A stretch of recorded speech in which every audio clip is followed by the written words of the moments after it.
Ya Habibi ya Muhammad.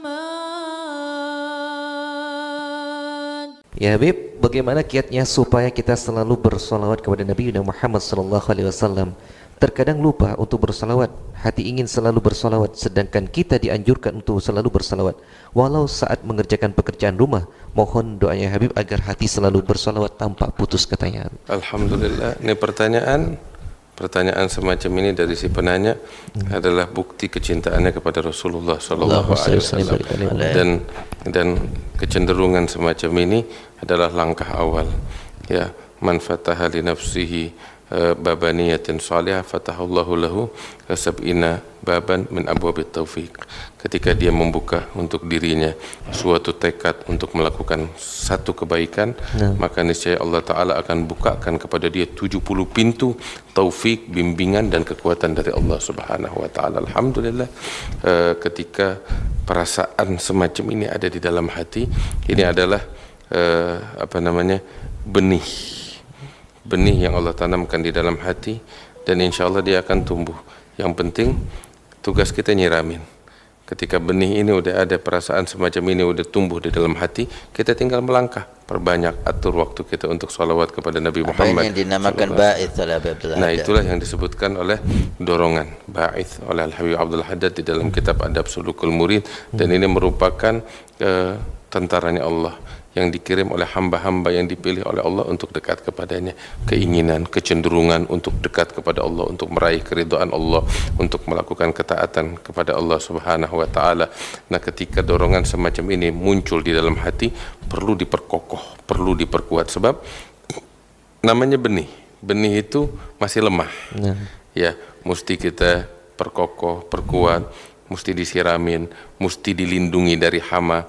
Dari hama seperti apa? Mujalasatu ahli syar, duduk sama orang-orang yang tukang maksiat, duduk sama orang-orang yang lalai, ini bisa merusak benih ini. Karena itu jauhkan perkumpulan kepada orang-orang yang membuat kita, yang menggembosi kita dari ketaatan kepada Allah. Terus kita memperkuatnya dengan apa? Dengan banyak duduk kepada mereka kaum solihin, orang-orang yang diridhai oleh Allah Subhanahu wa Ta'ala, banyak berzikir kepada Allah, banyak mengingat kematian, banyak mengenang baginda Rasul sallallahu alaihi wasallam, banyak merenung tentang beliau. Itu yang akan membangkitkan, menguatkan benih ini. Ya, terus juga ya, yang istimewa itu adalah kita ini kan seperti saya bilang, ini benih yang ditanamkan oleh Allah di dalam hati. Kita mesti banyak duduk merenung tentang sosok Nabi Muhammad sallallahu alaihi wasallam. Ya, ketika kita merenung tentang sosok beliau, sebab ini kita manusia diciptakan oleh Allah Ta'ala, tabiat kita, sifat manusianya kita ini nih, ya, kita diciptakan oleh Allah condong kepada keindahan. Ya, kita diciptakan oleh Allah condong kepada keindahan dan berpaling daripada keburukan.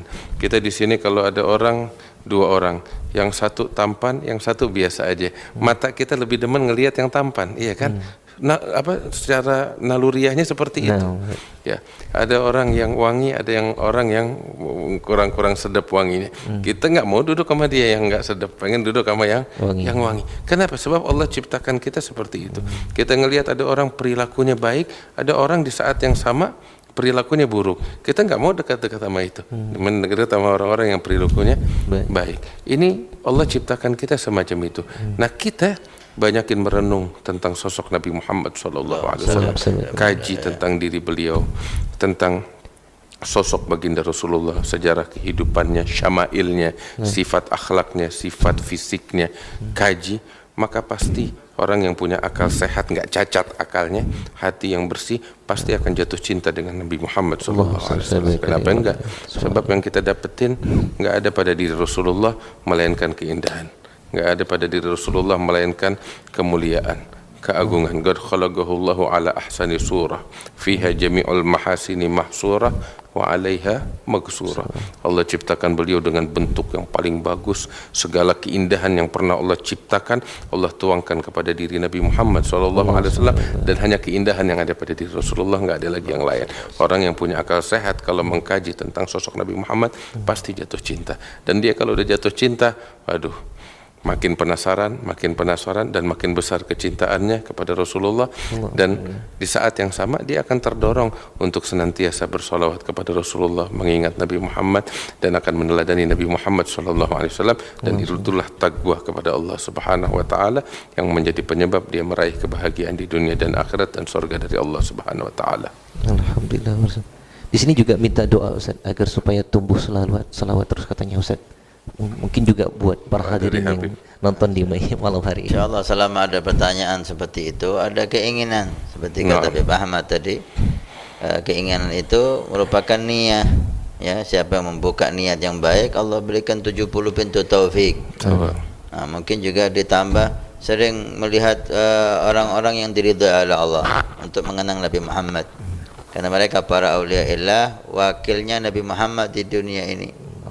Termasuk salah satunya guru mulai kita Habib Umar, guru-guru yang lain, Habib Salim Asy-Syatiri, Habib Zain bin Sumait, Abu Ya Maliki. Lihat figur-figur mulia itu mengingatkan kita kepada Nabi SAW.